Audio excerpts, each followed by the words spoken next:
मुलुक महाराष्ट्रामध्ये पुन्हा एकदा स्वागत आहे। एक महत्त्वाची बातमी आपण बघणार आहोत। मालेगावमधून एक महत्त्वाची अपडेट समोर येते। काय नेमकं घडतंय आपण बघूया।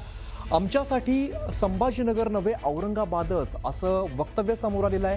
कोणी केलं हे वक्तव्य? तर इस्लाम पार्टीचे आसिफ शेख यांच्या वक्तव्यामुळे हा नवा वाद आता समोर आलेला आहे। मालेगावच्या इस्लाम पार्टीचे प्रमुख आसिफ शेख यांनी छत्रपती संभाजीनगरमध्ये केलेल्या या वक्तव्यामुळे नवीन वादाला तोंड फुटण्याची शक्यता आहे।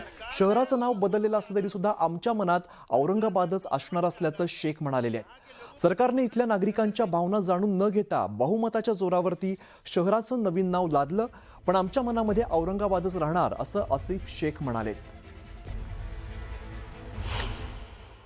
दिल में औरंगाबाद बसा हुआ है, वो निकलने वाला नहीं है, वो कब्र में ही निकलने वाला है। अब सरकार ने बहुमत के आधार पर यहाँ के लोगों की भावना की कदर नहीं की गई।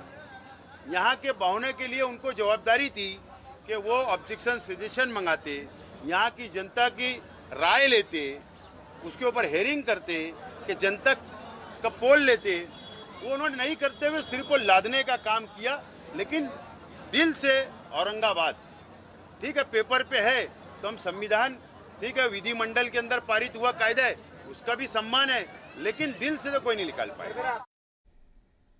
पुढची महत्त्वाची बातमी आपण बघूया। अजितदादांप्रमाणे एकनाथ शिंदे यांच्याही घातपाताची शक्यता आहे अशी भीती व्यक्त केलेली आहे। अजित पवारांप्रमाणे शिंदेच्या घातपाताची शक्यता आहे अशी भीती व्यक्त केलेली आहे। माळशिरस पंचायत समितीचे सभापती दत्ता मगर यांनी ही भीती व्यक्त केलेली आहे।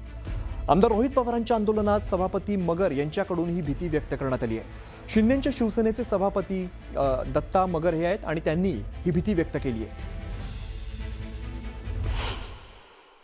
अजितदादा कसे गेले हे सगळ्यांना माहित आहे, पण इथून पुढे कुठलाही नेता असा जाता कामा नये। मला सगळ्यात खंत वाटते एकनाथ शिंदे साहेबांची।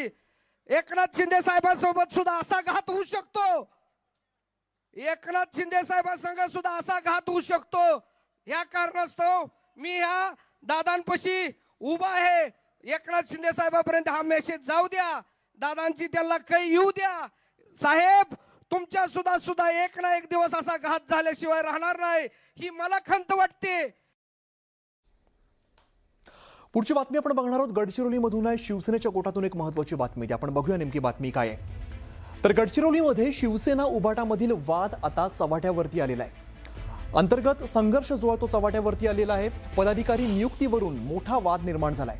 जिल्हा प्रमुख पदावरून गच्छंती होताच पक्ष कार्यालयातच तोडफोड केल्याचा धक्कादायक प्रकार समोर आला आणि कार्यालयातील पीओपी फोडण्यात आलेली आहे। तर टेबल, खुर्च्या, पंखे, एसी आणि अगदी बल्ब सुद्धा माजी जिल्हा प्रमुखांनी काढून नेलेले आहेत। गडचिरोली जिल्हा प्रमुख पदासाठी नव्या नियुक्त्या जाहीर होताच हा वाद पेटला। गडचिरोली आणि आरमोरी विधानसभेसाठी पवन गेडाम आणि अहेरी विधानसभेसाठी दिलीप सुरपाम यांची जिल्हा प्रमुख म्हणून नियुक्ती करण्यात आली। मात्र यापूर्वी जिल्हा प्रमुख असलेल्या वासुदेव शेडमाके यांनी पक्षाने आपल्याला डावलल्याच्या नाराजीमधून कार्यालयातील साहित्य काढून नेलेलं आहे। एकीकडे नव्या नियुक्त्यांमुळे संघटनात्मक बदल करण्यात आले, तर दुसरीकडे पक्ष कार्यालयातील तोडफोडीमुळे शिवसेना उभाटा गटातील अंतर्गत धुसफूस पुन्हा एकदा चव्हाट्यावरती आली आहे। आता या प्रकरणावरती पक्ष नेतृत्व काय भूमिका घेणार आणि संबंधितांवरती कारवाई करणार का, याकडे सगळ्यांचं लक्ष लागलंय।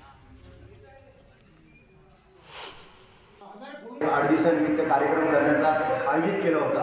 त्या कार्यक्रम चालू असताना ऑफिसमध्ये माजी जिल्हा प्रमुख तसेच त्यांचे सहकारी येऊन पूर्ण बोर्ड आणि पीओपी फोडून होती। त्यानंतर मी सध्या आल्याबरोबर त्यांना म्हटलं की तुम्ही पीओपी इथे फोडू नका, तुमचं काय आहे तर तुम्ही बाहेर निघा।